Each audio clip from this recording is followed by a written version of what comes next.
Hello friends, welcome back to Microsoft Access tutorial 12. In this video, I'll talk about Access queries in detail. So let's head back to the practical stuff. So here, this is my query.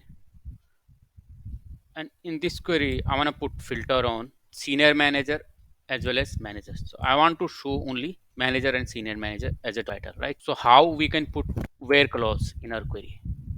I go to design view and click here in the criteria section. So you will see criteria here. So I'll put senior manager and I can put manager here. So I can see senior manager and manager here. Alternatively, I can take off this manager from here. I can put or here or and followed by job title. So this way you can put or here. If I run this query, you will see manager and senior manager appearing here, right? Now let's discuss about cross-typed queries. So why we use cross-type? Cross-type is just like a pivot table wherein we can showcase data in the form of rows and column with the aggregate values, right? Sum of salary or sum of quantity or anything, right? So let's create a query. I'll use Alt CQD and I'll click on this data. Alternatively, we can drag this table, right? So here I'll click here cross-type query.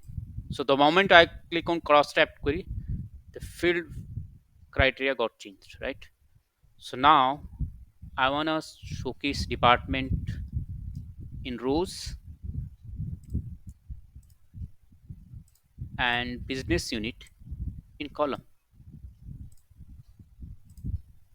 using group by. That means summarizing that data. And what I need to showcase by department and by business unit is sum of annual salary. Instead of group by, I'll use sum, and instead of column and row, I'll use value. If I run this query, so you will see, I'll expand it a bit.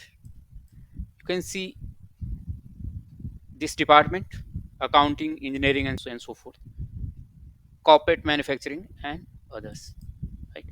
So now if I click here, so you can see manufacturing wise total salary in finance department is given here.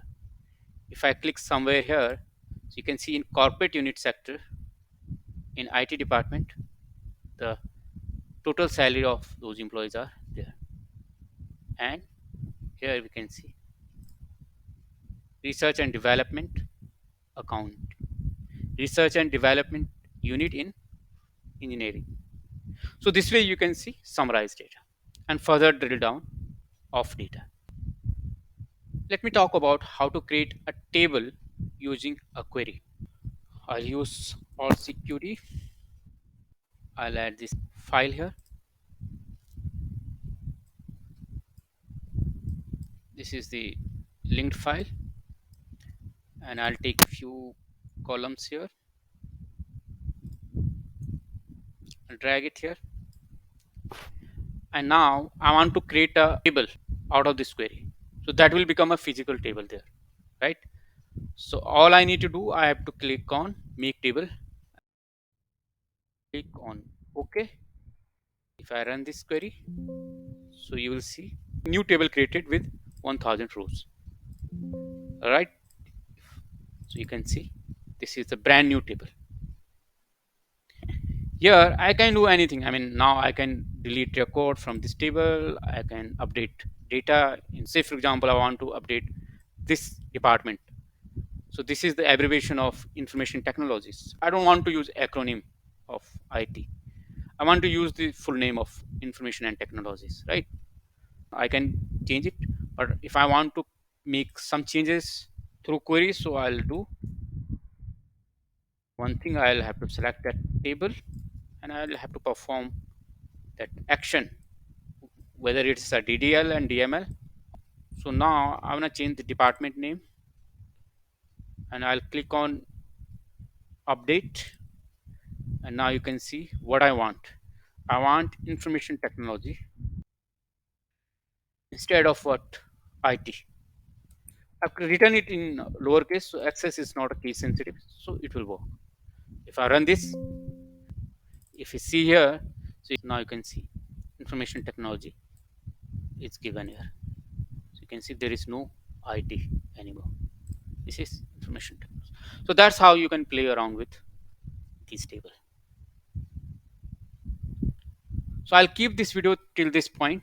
In next video, I'll talk about update query in detail.